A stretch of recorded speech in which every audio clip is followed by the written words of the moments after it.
अब प्रश्न ये उठता है कि लूणा, यदि वासना शुरुआत से होती नहीं है तो फिर बढ़ती कैसे है। प्रश्न ये उठता है।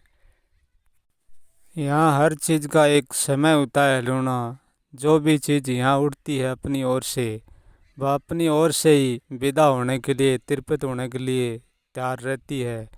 परंतु हम जब बीच में उनके साथ कोई छेड़छाड़ कर देते हैं, तब उनका विदा होना मुश्किल हो जाता है। वासना का उठने का मेन कारण है लूणा, छूना। हर व्यक्ति का व्यक्ति को छूना, वासना छूने से उठती है।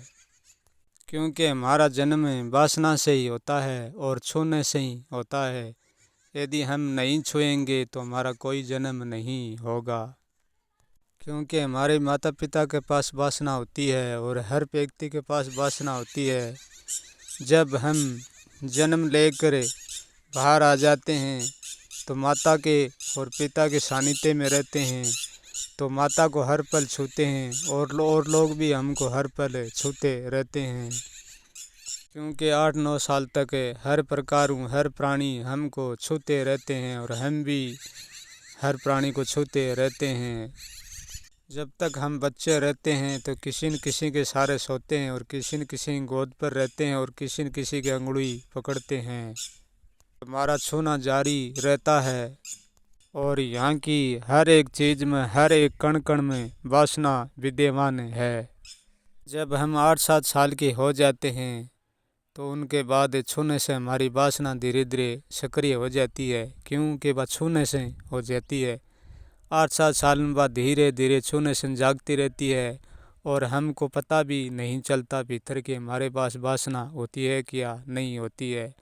8 साल के बाद हमको पता चलता है कि हमारे भीतर कुछ न कुछ है। क्योंकि वासना फिर धीरे धीरे छूने से हमारी वासना प्रगाढ़ हो जाती है और जागना शुरू हो जाती है। जब हम 15 साल के हो जाते हैं तो फिर हमारी वासना पूरी जाग जाती है और फिर हम माता पिता के सानिध्य से अलग हो जाते हैं। फिर हमको अकेला ही रहना पड़ता है।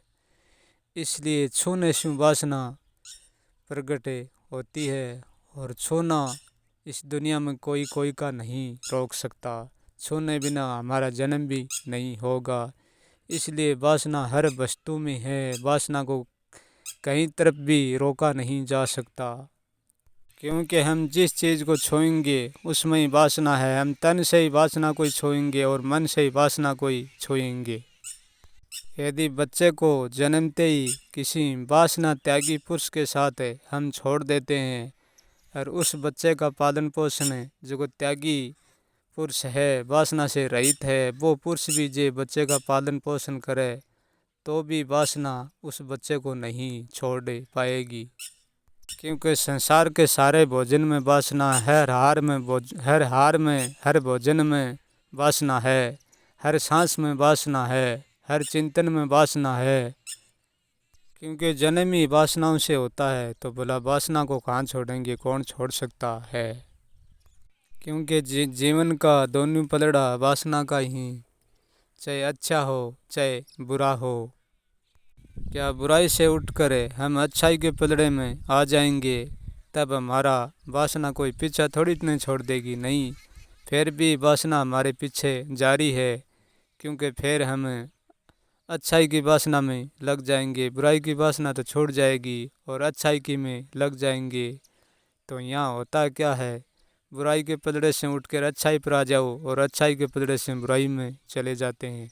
बस यही तो दो काम है। घर से हम दूसरे घर चले जाते हैं तो क्या हम घर से छोड़ थोड़ी नहीं जाते हैं। नहीं, हम घर से छोड़ नहीं जाते हैं। हम एक घर से दूसरे घर चले जाते हैं तो फिर भी हम घर में ही है। वासना कर्म से छोड़ जाएंगे, 100 कर्मों से छोड़ जाएंगे, तब भी क्या हुआ, फिर भी हम वासनाओं के कर्म में ही लिप्त है। चाहे खुद से प्रेम करना हो या दूसरे से प्रेम करना हो, प्रेम तो एक वासना है, वह भी तो एक वासना ही है न। चाहे खुद को जानना हो और चाहे खुद को मानना हो और चाहे दूसरों को मानना हो, चाहे दूसरों को जानना हो, वो भी एक वासना ही है। परंतु वासनाओं को बुरी समझने का मुख्य कारण क्या है। वासनाओं का मुख्य कारण है कि वासनाओं को सही भोगना नहीं आना, पहला कारण ये है। दूसरा कारण है यहाँ के ब्रह्मचारियों का भेदभाव। तीसरा कारण है वासनाओं बेसीमित हो जाने का दुख, क्योंकि हमारे तथाकथित लोगों ने वासनाओं का बहुत बड़ा भांडा फोड़ दिया। जब से वासना की त्याग की खोज हुई है, जब से ये वासना बुरी हुई है, जब तक खोज नहीं ही, जब तक वासना कोई भी बुरी नहीं ही। जिस वासना के भोग में हम जुड़े हुए हैं, ना तो इस वासना को भोगने वाला यहाँ अमर रह सकता है और ना त्यागने वाला अमर रह सकता है। मरना तो इस वासना में दोनों को ही पड़ता है। नेम के अनुसार वासना बुरी नहीं होती है, वासना चरित्र के अनुसार बुरी होती है। परंतु मैं ये नहीं कहता हूँ कि वासना को त्यागो मत, वासना को त्यागो, परंतु वासना को जानो। जानना सबसे महत्वपूर्ण बात है। यदि वासना को हम सही ढंग से जान जाएंगे, पूर्ण वासना को, तो हमें पता अपने आप ही चल जाएगा कि हम क्या त्याग सकते हैं और क्या नहीं त्याग सकते हैं। त्यागने के बाद भी में मत उलझो कोई भी, जानने के बाद भी में विचारे करो। वासना की पूर्ण हकीकत जाने ही सामने आएगी, नहीं सामने नहीं आएगी। ना तो कोई भोगी नरक में जाएगा और ना कोई त्यागी स्वर्ग में जाएगा। ये स्वर्ग और नरक तो वर्तमान में वासनाओं से ही जानी जाती है। यदि हम वासना को सत्य के अर्थ में जानेंगे तो हमारी एक भी वासना गलत नहीं हो सकती, क्योंकि वासना भी हम करते नहीं हैं, उठाते नहीं हैं, हमसे होती है। वासना भी हमसे हो जाती है, हम करते नहीं हैं।